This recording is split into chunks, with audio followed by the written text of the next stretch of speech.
The chaos that began after death. Tupac Shakur was officially gone. The date was clear. The time was recorded.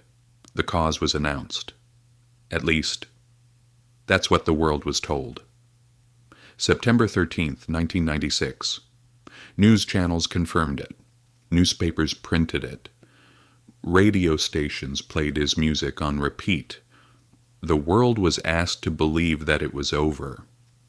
But something about that ending never felt real, because when someone dies, everything is supposed to slow down. Instead, after Tupac's death, everything accelerated. Silence never came. Chaos did.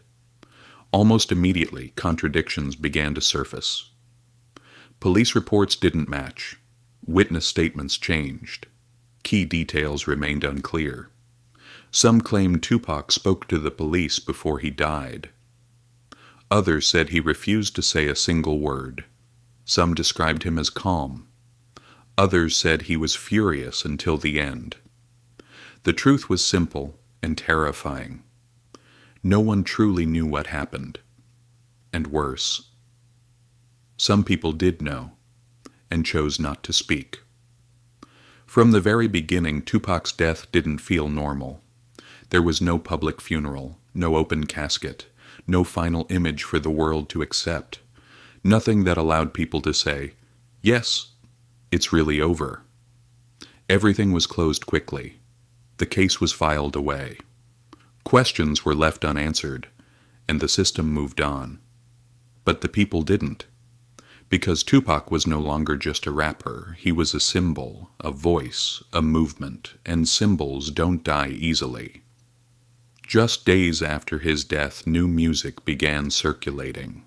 Unreleased songs, unknown verses, lyrics no one had ever heard before. People started asking the same question. How is a dead man still speaking? These songs weren't just music. They felt like messages, warnings, confessions, statements meant to be heard after he was gone. He rapped about betrayal, about fake friends, about enemies hiding in plain sight, and most disturbingly, about death. It felt as if Tupac knew that people would listen more closely once he was gone, as if these songs were never meant for the present, but for after. They didn't sound like goodbyes. They sounded like preparation, like a final plan. That's when people started looking back. And they noticed something chilling. Tupac spoke about death often, but not with fear, not with hesitation, with certainty. Almost as if he had already accepted it, or worse, as if he had anticipated it. Studio engineers later revealed the same pattern. Tupac was recording obsessively. 3, sometimes 4 songs a night. No breaks, no slowing down, no rest. It was as if he was racing against time, as if he knew the clock was ticking, and no one understood why. Not yet. Then came Machiavelli, the name Tupac adopted near the end of his life. Machiavelli, inspired by Niccolò Machiavelli, a philosopher who believed deception could be power. Machiavelli wrote that sometimes the only way to defeat enemies is to let them believe you are dead. Tupac became obsessed with this idea. Machiavelli wasn't just a nickname. It was a message, a mask, a strategy. After his death, the Don Illuminati, the 7-day theory, was released, and everything changed. The album spoke of resurrection, of returning stronger, of tricking the world. Some said it was symbolic, others weren't so sure. To them, it sounded like a blueprint. That's when conspiracy theories exploded. Some believed Tupac faked his death to escape the industry. Others believed powerful forces silenced him. Some believed he knew too much. But all theories shared one truth. Tupac had become dangerous. He wasn't just making music anymore. He openly challenged police brutality. He exposed systemic racism. He criticized record labels. He called out exploitation, and millions were listening. People like that don't fade away. They get erased. After Tupac's death, the investigation stalled. Witnesses disappeared. Evidence went missing. Leads were ignored. The case went cold, officially, but in reality, it never ended.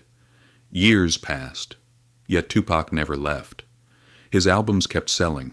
New records were released. Unheard verses surfaced. Collaborations appeared long after his death. How could a dead man remain so alive? The answer was unsettling.